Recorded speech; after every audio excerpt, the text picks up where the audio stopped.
ഈ ഗ്ലോക്കോമ ദിനവും ഗ്ലോക്കോമ വാരാചരണവും നടത്തുന്നത്. 40 വയസ്സിന് ശേഷമുള്ള ആൾക്കാരിലാണ് സാധാരണ ഗ്ലോക്കോമ ഉണ്ടാകുന്നത്. അപൂർവമായി ചെറുപ്രായത്തിൽ ഉണ്ടാകാമെങ്കിലും നമുക്ക് നൽകുന്ന വലിയൊരു ലോകത്തെ ജനങ്ങളുടെ മുമ്പിൽ അവതരിപ്പിക്കുവാൻ അത് എല്ലാവരിലും അതിൻ്റെ അറിവ്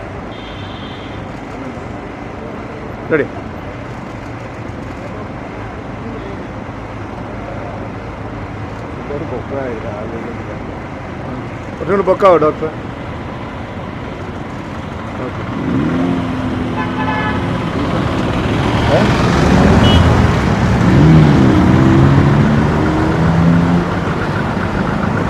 നടന്നോട്ടെ ശരിയല്ലേ?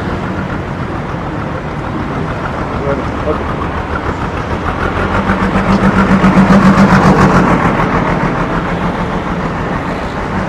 ഭാഗമായി director of medical education doctor Thomas Mathew Kowdiar കൊട്ടാരത്തിന് മുമ്പിൽ ഫ്ലാഗ് ഓഫ് ചെയ്ത ഗ്ലോക്കോമ വാക്കർ ട്രിവാൻഡ്രം ഒഫ്താൽമിക് ക്ലബിന്റെ secretary doctor Thomas George, scientific committee chairman doctor Ashad Sivaraman, Kerala state ophthalmic സൊസൈറ്റിയുടെ സെക്രട്ടറി ഡോക്ടർ ബിജു ജോൺ, മുൻ president doctor Sahasranamam, doctor George Thomas ഇവരുടെ നേതൃത്വത്തിൽ മുമ്പോട്ട് നീങ്ങിക്കൊണ്ടിരിക്കുകയാണ്. Sports can converge and severely limit our field of view.